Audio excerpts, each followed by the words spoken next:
کتابوں کی دنیا میں خوش آمدید۔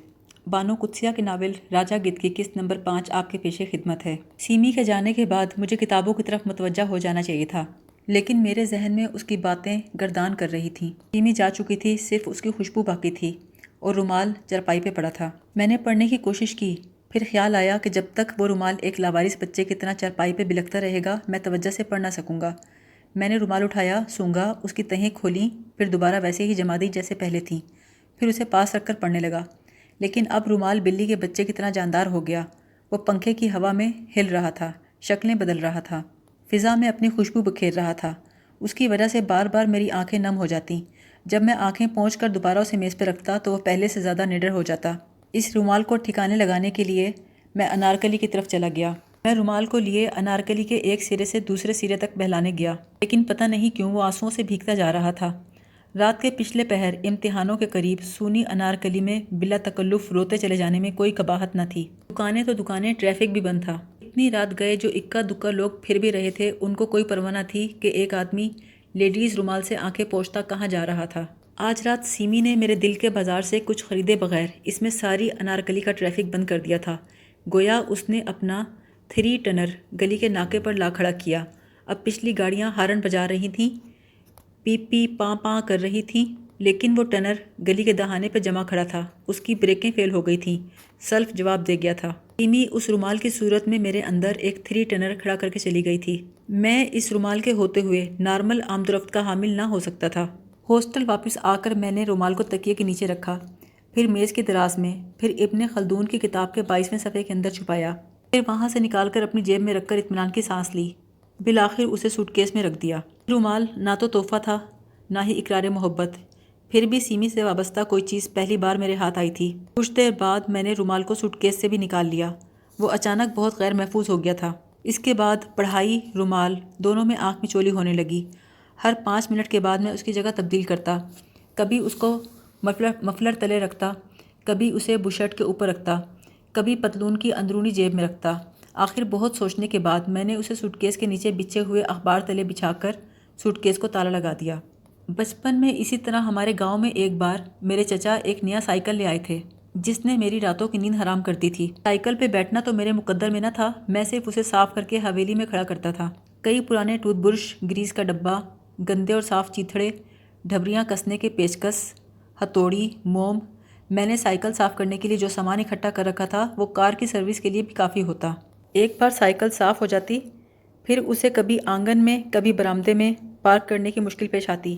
جس طرح ماڈرن لڑکیاں دھوپ سے بچتی ہیں، اپنی جلد کا خیال رکھتی ہیں، اسی طرح میں سائیکل کے پینٹ کے لیے فکر کرتا تھا۔ آج یہی ہلچل مجھ میں سیمی کے رومال نے مچا دی تھی۔ سوشیالوجی کی کتاب میرے سامنے کھلی ہوئی تھی، رات کا پچھلا پہر تھا اور میں اڑا ہوا تھا کہ پڑھ کر دم لوں گا۔ دروازے پر دستک ہوئی۔ دروازہ کھولو، میں ہوں جمال۔ میں نے دروازہ کھول کر پوچھا، کیا ہوا؟ جمال نے اپنے ہونٹ کاٹے، بکھرے بالوں میں انگلیاں پھیریں اور بولا، یار امجد کا ایکسیڈنٹ ہو گیا، مجھے ابھی اطلاع ملی ہے۔ کس کا؟ امجد کا۔ وہ آفتاب کی شادی پر میرے ساتھ ہی واپس آیا۔ بیوقوف کی عقل ملاحظہ ہو، موٹر سائیکل پر پنڈی گیا۔ راستے میں اینٹوں سے لدے ہوئے ٹرک سے اس کا موٹر سائیکل ٹکرا گیا، وہیں فنشڈ ہو گیا۔ یار ہم سب اس کی ذہانت سے کتنا کھنچتے تھے نا، ہم سب اس کو بیٹ کرنے کی کتنی کوشش کرتے تھے۔ کیا شہزادگی سے منہ کی مار کے گیا ہے، خدا کی قسم مجھے بڑی گلٹ ہو رہی ہے۔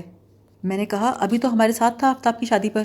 جمال بولا، کئی بار میں نے آرزو کی تھی کہ اگر وہ امتحان نہ دے تو میں فرسٹ آ سکتا ہوں، لگتا ہے میری آرزو نے اس کی جان لے لی۔ احمق نہ بنو، ایسی آرزو کبھی پوری ہوتی ہے؟ لیکن اسے کیا مصیبت تھی آدھی رات کو موٹر سائیکل پہ جانے کی؟ بس وہ فرسٹ آنا چاہتا تھا۔ کہنے لگا، یہاں ہاسٹل میں ٹائم بہت ویسٹ ہوتا ہے، راتوں رات پہنچ جاؤں گا، صبح سے تیاری کروں گا سنجیدگی کے ساتھ۔ یہ بتا کر جمال واپس چلا گیا۔ واپس آ کر سوشیالوجی کی کھلی کتاب کو پڑھے بغیر دیکھنے لگا۔ ہر منزل پر پہنچنے سے پہلے عموماً راہگیروں کے ساتھ یہی کچھ ہوتا ہے۔ کرسمس کی چھٹیوں سے بعد اور امتحانوں سے پہلے عجیب و غریب واقعات ہونے لگتے ہیں، جیسے سیمی کالج نہیں لوٹی، جیسے اتنے قریب آفتاب کی شادی ہو گئی، اور اب اسپورٹس مین امجد کی موت۔ کیا ہر امتحان سے پہلے نیچرل سلیکشن بھی ہوتی ہے؟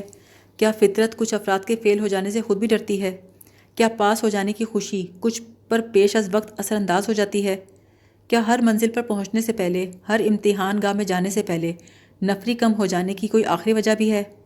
کے بعد میں اپنے بڑے بھائی کے پاس ساندہ کلاں چلا گیا۔ بھائی مختار سیکریٹریٹ میں ملازم تھے۔ ان کے لیے یہ رہائش گاہ دفتر سے قریب تھی۔ یہ 2 منزلہ گھر تھا نچلی منزل میں بھائی مختار اور ان کی بیوی سولت اور 2 بیٹے رہتے تھے۔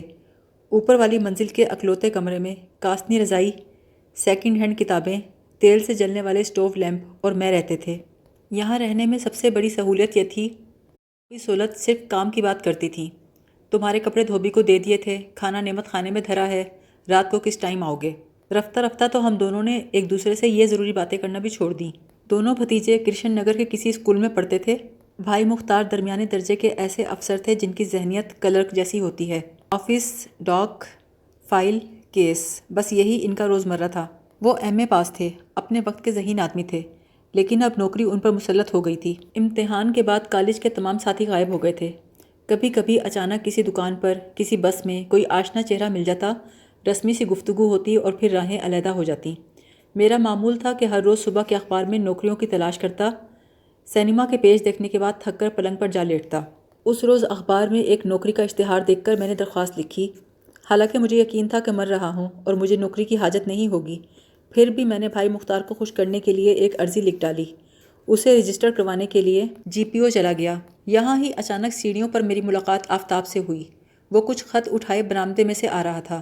گو کافی عرصے میرا روم میٹ رہا، لیکن ہم دونوں میں دوستی تو ایک طرف بے تکلفی بھی نہ تھی۔ ایک دم وہ مجھ سے بغلگیر ہو گیا۔ یوں کیا خوش نصیبی ہے میری، کیا بر وقت ملاقات ہوئی تم سے۔ میں نے کہا کیا کر رہے ہو آج کل؟ وہ بولا یہاں پوسٹ باکس ہے میرا، ڈاک لینے آیا تھا۔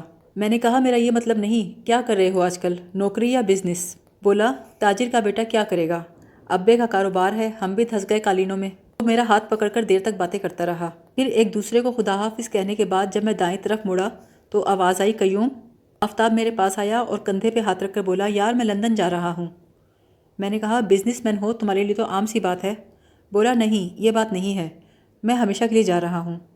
میری امیگریشن کے کاغذات پورے ہو چکے ہیں، بس اب اسٹیٹ بینک کا تھوڑا سا کام رہ گیا ہے۔ اچھا کب؟ ہفتے کو یار، شام 4 بجے کی فلائٹ ہے، پہنچ جانا ایئرپورٹ پر، میں تمہارا انتظار کروں گا، خدا حافظ۔ میں آفتاب کا دوست نہیں تھا، میں ایئرپورٹ جانا نہیں چاہتا تھا، اس کے باوجود میں وہاں چلا گیا، شاید اس لیے کہ آفتاب کا سیمی سے گہرا تعلق رہا تھا۔ بڑے حال میں داخل ہوا تو دور دور تک آفتاب کا کہیں نام و نشان نہ تھا۔ میں پلٹنے ہی والا تھا کہ میری نظر سامنے آفتاب پر پڑی، دونوں کندھوں پر بیگ لٹکائے، سیاہ چشمہ پہنے، جلدی جلدی چلتا ہوا آفتاب داخل ہوا، اس کے پیچھے زیبا تھی۔ ان کو آتا دیکھ کر لیدر کے صوفوں سے بھاری بھرکم خواتین اٹھیں، ایک چھوٹا سا دائرہ بن گیا۔ آفتاب اور اس کی بیوی اس دائرے میں بغل گیر ہونے لگے۔ وقت کم تھا، ملاقاتی زیادہ۔ میں شاید کھسک کر چلا جاتا، اچانک آفتاب کی نظر مجھ پہ پڑ گئی۔ وہ دائرہ توڑ کر مجھ تک آیا، زور سے مجھے سینے سے لگا کر بولا یار دیر ہو گئی، وہاں تم جنگلے کے پاس پہنچو۔ بیگیج کارڈ بنوا کر وہ جنگلے کی دوسری طرف آ گیا۔ اس وقت ہم دونوں کے درمیان پھر جنگلہ حائل تھا۔ اس کی بیوی وینٹی باکس اٹھائے آہستہ آہستہ لاؤنج کی طرف جا رہی تھی۔ وہ تھوڑی تھوڑی دیر بعد سسرال والوں کو رومال ہلا کر الوداع کہتی اور آفتاب کی طرف دیکھتی۔ ہم دونوں ہی چپ چاپ تھے، پتہ نہیں وہ کیا کہنا چاہتا تھا، پتہ نہیں مجھے کچھ کہنا چاہیے تھا۔ بالآخر میں نے کہا یار تمہیں دیر ہو گئی ہے، اب اندر چلے جاؤ۔ وہ بولا کبھی لندن آؤ تو میرے پاس ضرور ٹھہرنا۔ میں نے کہا ضرور۔ اچھا بھائی، بس ایسے ہی ہے، وطن بھی چھوٹ جاتا ہے آخر۔ آفتاب کھویا کھویا سا تھا۔ جاؤ آفتاب، دیر ہو گئی ہے، خدا حافظ۔ نظریں جھکا کر اس نے ایک دم پوچھا تم سیمی سے ملے؟ تمہاری شادی کے روز ملا تھا، اس کے بعد وہ پنڈی چلی گئی۔ کیسی ہے؟ ٹھیک ہوگی، میں کوشش کروں گا۔ کیسی کوشش؟ کہ کبھی پاکستان نہ آؤں، شاید وقت یا فاصلہ، یہ دوری اس کے حق میں اچھی رہے۔ سنو آفتاب، جب وہ مجھ سے ملے گی تو ضرور پوچھے گی۔ کیا؟ بس پوچھے گی سب کچھ، تمہاری بیوی سے لے کر تمہارے متعلق، مثلاً یہی کہ کیا آفتاب خوش تھا؟ اب بولا آگے جانے والے پیچھے رہنے والوں کی طرح کبھی یاد نہیں کرتے۔ گھر سے بندھی ہوئی گائیں اور طرح یاد کرتی ہے، تانگے میں جوتا ہوا گھوڑا اور طرح سے یاد کرتا ہے۔ جس کو سب کچھ مل جائے اس کی یادداشت کمزور ہونے لگتی ہے، جس کا سب کچھ کھو جائے اور ٹوٹا پھوٹا نعم البدل بھی نہ ملے اس کا حافظہ تو بہت تیز ہو جاتا ہے، ہر یاد بھالے کی طرح اترتی ہے دل میں۔ سیمی کی اور میری سچویشن میں بہت فرق ہے قیوم۔ آفتاب، تمہیں سیمی سے محبت ہے؟ تمہیں سیمی سے محبت ہے کہ نہیں؟ وہ مجھ سے پوچھے گی ضرور۔ آفتاب نے مڑ کر اپنی بیوی کی طرف دیکھا، رشتہ داروں کو ہاتھ ہلا کر الوداع کہا اور کندھے پہ بیگ درست کرتا ہوا بیوی کی طرف مڑ گیا۔ مجھے خدا جانے کیوں شبہ ہوا کہ وہ رو رہا ہے۔ میں کچھ دیر کھڑا رہا، پھر باہر نکل آیا۔ پتہ نہیں میں ایئرپورٹ گیا ہی کیوں تھا۔ آفتاب میرا دوست نہیں تھا، میری اس سے بے تکلفی بھی نہیں تھی۔ پھر مجھے لگ رہا تھا کہ اگر میں کبھی لندن گیا تو اس سے ملے بغیر نہ رہوں گا، اور دنیا میں آفتاب سے زیادہ میرے کوئی قریب نہ تھا۔ کیا اس کی وجہ سیمی تھی؟ کیا ان دونوں کی محبت کی وجہ سے میں انہیں ملنے پہ مجبور تھا؟ چھاؤنی میں پڑنے والی شام کا سکوت میرے موٹر سائیکل کے شور سے ٹوٹ رہا تھا۔ شام کے وقت ہر شخص کے لیے بڑا اداس کرنے والا ہوتا ہے۔ لوگ دفتروں کو چھوڑ کر سڑکوں پہ نکل آتے ہیں، عورتیں گھر چھوڑ کر دہلیزوں پہ کھڑی ہو جاتی ہیں، بوڑھے سیر کا بہانہ بنا کر چار دیواری سے باہر بھاگتے ہیں، بچے پارکوں کا رخ کرتے ہیں۔ سب وہاں نہیں رہنا چاہتے جہاں وہ پہلے موجود ہوتے ہیں۔ مجھے شام اس پل پر ملی جو چھاؤنی کو شہر سے ملاتی ہے۔ اس پل کے عقب میں اسٹیڈیم تھا اور سامنے وہ سڑک تھی جو لاہور شہر کو جاتی ہے۔ کچھ آفتاب سے ملنے کا اثر تھا، کچھ شام کا یہ منظر۔ میں ایک دم ہی اداس ہو گیا۔ ان دنوں میری عادت تھی، میں جب بھی خود ترسی کا شکار ہوتا لارنس باغ چلا جاتا۔ باغ میں داخل ہو کر ٹی اسٹال کے پاس میں نے اپنی موٹر سائیکل پارک کی، ایک ڈبیا سگریٹ خریدی اور پلٹ کر چیڑ کے ان درختوں پر نظر ڈالی جو پہاڑوں کو چھو کر شرمندہ شرمندہ میدانوں میں آباد ہو گئے تھے۔ کچھ لوگ بینچوں پر بیٹھے تھے، کہیں دور ریسٹورانٹ کے اسپیکر سے گانے کی آواز آ رہی تھی۔ میں بار بار آفتاب سے ملاقات یاد کر رہا تھا۔ سیمی کہاں تھی؟ کیا اسے معلوم تھا آفتاب ملک چھوڑ کر چلا گیا ہے؟ وہ پنڈی میں کس کے پاس تھی؟ کیا کرتی تھی؟ سیمی جیسی لڑکیاں کس قدر بے وقوف ہوتی ہیں۔ کہیں دور سے کوئل کی آواز آ رہی تھی۔ میں آہستہ آہستہ بابا ترت مراد کے مزار کو جانے والی سڑک پر جا رہا تھا۔ پھر میں نے سیمی کو دیکھا، کافی فاصلے سے۔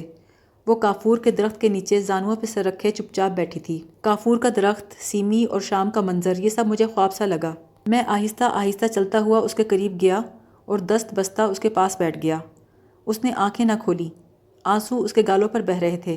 وہ چغتائی کی تصویروں میں بنی غزال رو لڑکیوں کی طرح اس وقت عشق بلب تھی۔ تم پنڈی سے کب آئیں سیمی؟ کیا تم آفتاب کو الوداع کہنے آئی تھیں؟ وہ پہلے سے زیادہ خاموش ہو گئی، جو آنسو بہہ رہے تھے وہ بھی خشک ہو گئے۔ اس نے آنکھیں کھولے بغیر کہا، قیوم تم ہو؟ تھی تم آؤ گے، مجھے پتا تھا تم اوروں جیسے نہیں ہو، مجھے پتا تھا تم پہلے ایئرپورٹ جاؤ گے پھر یہاں آؤ گے، لیکن کیسے سیمی؟ کیوں کر؟ میں نے ہی تمہیں ایئرپورٹ بھیجا تھا قیوم۔ جب تم موٹر سائیکل پر واپس آ رہے تھے تو میں نے ہی تو تمہیں آواز دی تھی، بلایا تھا پوری طاقت سے۔ کیا کہہ رہی ہو؟ تمہیں کیسے پتہ چلا؟ قیوم، آج صبح آفتاب نے جب شیو کی تو اس کی تھوڑی پہ گہرا کٹ لگ گیا تھا، تم نے دیکھا نہیں؟ اس کی تھوڑی پہ زخم تھا جاتے وقت۔ میں ہکا بکا رہ گیا۔ جب آفتاب رخصت ہوا تو واقعی اس کی تھوڑی پر تازہ زخم کا نشان تھا۔ تمہیں کیسے پتہ چلا سیمی؟ بتاؤ۔ دم دبائے کتے کی طرح اس کے پاس بیٹھا تھا، اس کی آنکھیں بند تھی۔ وہ حیات کی دنیا سے پرے بھی بہت کچھ جانتی تھی۔ میں کھلی آنکھوں سے اس کے پاس تھا اور یہ بھی نہ جانتا تھا کہ اسے میرے آنے سے خوشی ہوئی ہے یا غم۔ دراصل مجھے کبھی علم نہ ہو سکا کہ سیمی کے پاس کس وقت جانا چاہیے اور کس وقت اس کے پاس سے اٹھ جانا چاہیے، کب وہ میری صحبت سے اوب جاتی ہے، کب اسے میرے پاس رہ کر لطف ملتا ہے۔ دو طرفہ محبت ہو تو ایسی گو مگو جیسی کیفیت نہیں ہوتی، وہاں تو ہمیشہ لوہے اور مقناطیس کا میل ہوتا ہے۔ میں نے ڈرتے ڈرتے اسے گھٹنے پہ ہاتھ رکھ کر کہا، تمہاری اس خوبی کا کالج میں تو پتہ ہی نہیں تھا کسی کو؟ تب یہ خوبی مجھ میں تھی ہی نہیں، یہ مجھ میں اب پیدا ہوئی ہے آفتاب کو کھو کر۔ محبت کرنے والے دلوں پر کئی بھید کھلتے ہیں قیوم، آپ ہی آپ۔ پھر تم اسے چھوڑ آئے؟ تم آئی کیوں نہیں سیمی؟ اسے ایئرپورٹ چھوڑنے کیوں نہیں آئیں؟ کیا کرتی ایئرپورٹ پر آ کے؟ اس کی زنجیر اس کی بیوی کے ہاتھ میں ہوتی، میں تو اس کے رشتہ داروں کے سامنے رو بھی نہیں سکتی تھی۔ کیسا عجیب لگتا ہے نا، بیوی، آفتاب کی بیوی، زیبا آفتاب۔ وہ زیبا کے لفظ کو یوں دہراتی رہی جیسے نئے کنچے لے کر کوئی بچہ انہیں ہتھیلیوں میں پھراتا ہے۔ وہ لندن میں اس کے ساتھ رہے گا کسی اپارٹمنٹ میں، ہیں قیوم؟ اس کے گھر کی کھڑکی کے آگے گملے لگے ہوں گے، دروازے کی کال بیل ڈھیلی ہوگی، جب کبھی آفتاب گھنٹی بجائے گا زیبا اندر سے جا کر دروازہ کھولے گی۔ لندن میں ٹھنڈ شروع ہو گئی ہوگی، زیبا آفتاب کا ٹھنڈا ہاتھ اپنے ہاتھوں میں لے کر گرم کرے گی۔ میں نے کہا، جو اذیت تم نے دیکھی نہیں سیمی، اسے تخیل کی مدد سے کیوں اتنا جان لیوا بنا رہی ہو؟ اس نے میری بات کا نوٹس نہ لیا، وہ کافور کے پتے مسلتی ہوئی بولے جا رہی تھی۔ کی لمبی راتوں میں دونوں ایک ہی تکیے پہ سر دھرے آدھی آدھی رات تک باتیں کریں گے۔ آفتاب اسے میرے متعلق ایسے سب کچھ بتائے گا جیسے میں حقیقت نہیں تھی، ایک وہم تھی۔ میں نے کہا، شاید اپنی بیوی کے ساتھ سبھی ایک تکیے پہ سر رکھ کے سوتے ہوں گے، لیکن کوئی بھی آدھی آدھی رات تک باتیں نہ کرتا ہو۔ وہ بولی، سب اسی طرح باتیں کرتے ہیں، تم چپ رہو، تمہاری کوئی شادی ہوئی ہے؟ میں نے پورے 2 سال اس لڑکی سے یک طرفہ محبت کی تھی، ایسی یک طرفہ محبت جس میں اتنی امید بھی نہ تھی کہ میری محبت کو قبول ہی کر لیا جائے گا۔ اب آفتاب درمیان سے نکل گیا تھا، ہو سکتا ہے آج سیمی میری بات سن ہی لے۔ میں نے اس سارے عشق کے اظہار کا ارادہ کر لیا جو ایک عرصے سے میرے دل میں دفن تھا، حالانکہ مجھے علم تھا اس اظہار سے مجھے کچھ حاصل نہ ہوگا، نہ ہمدردی نہ محبت۔ میں جانتا تھا جب تک میں اس کی خاطر اپنی ذات کو مٹاتا رہوں گا وہ میرے وجود کو برداشت کرتی رہے گی، لیکن جہاں میری ذات کا تقاضا شروع ہوگا وہ دریا کنارے جا کھڑی ہوگی۔ میں اس کا کریڈٹ کارڈ تھا جسے دکھا کر وہ ہمیشہ آفتاب حاصل کرتی تھی۔ اتنا سب جاننے کے باوجود میں اس کے سامنے مجبور تھا۔ میں نے بہت پیار سے کہا، کیا تمہارے لیے یہ کافی نہیں کہ کبھی آفتاب کو تم سے محبت تھی؟ وہ ہنسی بولی، محبت پانے والا کبھی اس بات پر تو مطمئن نہیں ہو جاتا کہ اسے ایک دن کے لیے مکمل طور پر ایک شخص کی محبت حاصل ہو گئی۔ محبت تو قیوم ہر دن کے ساتھ اعادہ چاہتی ہے۔ روز اس تصویر میں رنگ نہ بھرو تصویر فیڈ ہونے لگتی ہے۔ تم ان باتوں کو نہیں سمجھ سکتے، مجھے غم نے فلسفی بنا دیا ہے۔ تمہیں کیا پتا زمین کا ہر قطعہ سورج کیوں مانگتا ہے؟ جس شخص سے محبت ملے ہمیشہ اسی کے پاس رہنے کو کیوں جی چاہتا ہے؟ میں نے کہا، کچھ لوگوں کو تو ایک دن کے لیے بھی اپنا منچاہا آفتاب نہیں ملتا سیمی۔ ان اندھیروں کے متعلق کیا ارشاد ہے جو ہمیشہ روشنیوں سے دور رہتے ہیں؟ اس نے ایک نظر مجھ پہ ڈالی اور لاتعلق سی ہو گئی۔ اسے میرے اندھیروں سے کوئی دلچسپی نہ تھی۔ میرے اظہار عشق سے اس کا وقت ضائع ہوتا تھا۔ پھر وہ بولی، اسے مجھ سے بڑی محبت تھی قیوم، اب تو میں کوئی ثبوت بھی نہیں دے سکتی۔ کبھی کبھی مجھے لگتا تھا کہ میرے بغیر تو وہ مر جائے گا، شاید یہ میرا وہم ہوگا۔ مجھے اب اپنا کچھ نہیں چاہیے قیوم۔ ان باتوں سے کچھ حاصل ہے سیمی؟ تم اسے خط لکھنا۔ نہیں۔ کیوں؟ کیا ملے گا خط لکھ کر؟ میرے خط تو شاخوں پر ہی سوکھ گئے۔ میں نے انہیں گلدان میں سجایا، نہ کسی نے انہیں گلے کا ہار بنایا۔ میں نے کہا، سیمی تم ایک ماڈرن لڑکی ہو، لباس چال ڈھال سب ماڈرن ہے۔ تم نے آفتاب کی خاطر اپنے آپ کو مشرقی کر لیا، اردو سیکھ لی، یہ الگ بات ہے، لیکن اندر سے تم اچھی خاصی لبرل ہو۔ خدا کی قسم ایسی لڑکی قتل کرتی تو اچھی لگتی ہے، قتل ہوتی ہوئی کچھ اوپری سی لگتی ہے۔ پھر میں کیا کروں قیوم؟ اس نے زیبا کو مجھ پر ترجیح کیوں دی؟ کیوں؟ اس کی خاطر میں نے ایم اے چھوڑ دیا اور وہ مجھے چھوڑ کے چلا گیا۔ میرا دل مانے بھی تو، دل مانتا ہے تو مرنے کو جی چاہتا ہے۔ آفتاب چلا گیا ہے، اب کچھ ہو تھوڑی سکتا ہے۔ میں نے اس کو سمجھانے کے انداز میں کہا، سنو سیمی، ان باتوں سے کچھ نفع نقصان نہیں ہوتا، بس تمہارے لیے اتنا کافی ہونا چاہیے جیسی محبت اس نے تم سے کی پھر کبھی کسی سے نہ کر سکے گا۔ تم یہ کیسے کہہ سکتے ہو قیوم؟ کوئی ثبوت ہے تمہارے پاس؟ ہاں سیمی، وہ بڑا شرمیلا و محتاط تھا، میں نے اسے کسی لڑکی سے بات کرتے کبھی نہ دیکھا، صرف تمہاری جانب ہی کھینچا تھا۔ نہ اسے بدنامی کا ڈر تھا نہ بربادی کا۔ آئی فٹ دفع کرو قیوم، اچھا کھینچا تھا جبھی اتنی دور آسانی سے چلا گیا۔ میں اس سیمی کو کیا بتاتا، میں 2 سال سے اس سے عشق کر رہا ہوں، شاعروں جیسا عشق۔ پھر بھی میں نے کہا، مجھے تم سے محبت ہے سیمی، کیا تمہارے لیے یہ بات کافی نہیں؟ آئی ایم سوری قیوم، میں تمہاری محبت کا کیا کروں؟ اس کا تو نکاح ہو گیا نا، پورا اور اصلی۔ کسی نو بیاہتا بیوہ کی طرح وہ میرے کندھے سے لگ کر ہولے ہولے کراہنے لگی۔ سیمی، شادی کا محبت سے تعلق ہے نہ محبت کا شادی سے، لیکن شادی کا رفاقت سے تو تعلق ہے نا، ایک ہی پلنگ، ایک ہی چھت، بچے بھی سانجھے، ان چیزوں کو تم اگنور تو نہیں کر سکتے۔ میں پنڈی واپس نہیں جانا چاہتی، حالانکہ مجھے وہاں ایک ٹریول ایجنسی میں نوکری مل گئی ہے۔ چلی جاؤ۔ نہیں جا سکتی۔ تو پھر یہیں رہ لو۔ یہاں لاہور میں میرے پیرنٹس ہیں لیکن ان کے پاس بھی نہیں جا سکتی۔ تو پھر کہاں جاؤ گی اتنی رات کو؟ یہیں رہوں گی، اتنی گرمی میں، اتنے حبس میں۔ جب تک مجھے سمجھ نہ آ جائے قیوم اس نے مجھے کیوں چھوڑا، یا میرا دل نہ مان جائے کہ یہ سب کچھ جھوٹ تھا، میں کہاں جاؤں؟ مجھے کچھ سمجھ نہ آتی تھی کہ میں کیا کروں۔ گورنمنٹ ہاؤس کے سامنے مال روڈ کی ٹریفک کی آواز بھی ختم ہو گئی تھی۔ یہاں گرمی تھی، حبس تھا، اور میں بیٹھا سیمی کو سمجھا رہا تھا، تم آفتاب کو نہیں جانتی، وہ کسی پریشر تلے کچھ بھی نہیں کرتا تھا۔ اس نے تمہیں چاہا تو کسی دباؤ کے ساتھ نہیں، اور اس نے شادی کی ہے تو کسی پریشر کے نیچے نہیں۔ سیمی، آفتاب بے شک زیبا کا ہے لیکن اس کا دل آج بھی تمہارا ہے۔ جانے دو قیوم، انسانوں کے حصے بکھرے نہیں ہو سکتے۔ آدمی دولت بانٹ سکتا ہے، مراعات میں انصاف کر سکتا ہے، لیکن اپنے اندر کو ٹکڑے ٹکڑے کر کے کتوں کے آگے نہیں ڈال سکتا۔ اگر میری اس سے شادی ہو جاتی تو کیا میں برداشت کرتی کہ دل میں وہ کسی اور کی پرستش کرے اور ویسے میرا رہے؟ کبھی گاڑی آدھے یا پونے پہیے پر چلتی ہے؟ آدمی پورا مل جائے تو خلا نہیں بھرتا، تم آدھے کی بات کر رہے ہو۔ میں نے ایک نظر سیمی پہ ڈالی، پھر ایک نظر اپنے آپ پر ڈالی، اور محسوس کیا مجھے کچھ سودا تو ہے جو میں اس گرمی میں، جبکہ زمین اور آسمان دونوں حبس میں لرز رہے ہیں، گہری رات کو ایک اجنبی لڑکی کے ساتھ بیٹھا ہوا ہوں جس کا محبوب اسے چھوڑ کے لندن چلا گیا ہے اور وہ اس کے فراق میں آگے پیچھے دیکھ بھی نہیں سکتی۔ سنو قیوم، جب آفتاب نے مجھ سے کہا وہ شادی کر رہا ہے تو میں نے اس سے پوچھا تھا، کیوں آفتاب کیوں؟ اس کے پاس اس بات کا کوئی جواب نہ تھا۔ میں نے کہا، دل ساتھ نہ ہو تو شادی کا فائدہ آفتاب؟ میں بار بار پوچھتی رہی اور وہ کہتا رہا، کیا لنگڑے زندہ نہیں رہتے، کیا اندھے چلتے پھرتے نہیں؟ میں مر رہی تھی قیوم، اور وہ کمینہ میری بات کا جواب بھی نہ دیتا تھا۔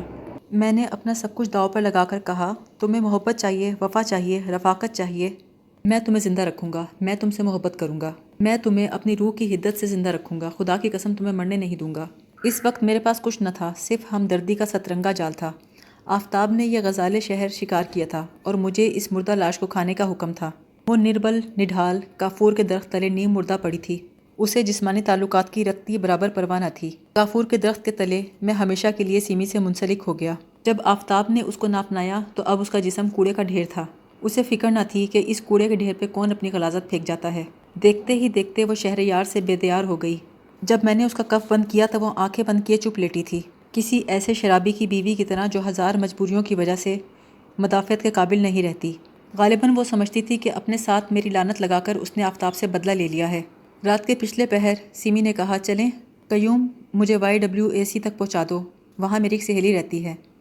میں نے کہا، اتنی رات گئے؟ وہ بولی، ہاں، میری سہیلی کو پتہ ہے میں پاگل ہوں۔ جب ہمیں پروفیسر سہیل نے اسائنمنٹ دی تھی اس وقت تو مجھے معلوم نہیں تھا، لیکن آج میں پروفیسر سہیل کو بتا سکتی ہوں دیوانے پن کی اصلی وجہ۔ میں نے جانا کہ میری محبت نے، میری وارفتگی نے اس کے وجود کو ذرا سا بھی ڈرائی کلین نہیں کیا تھا۔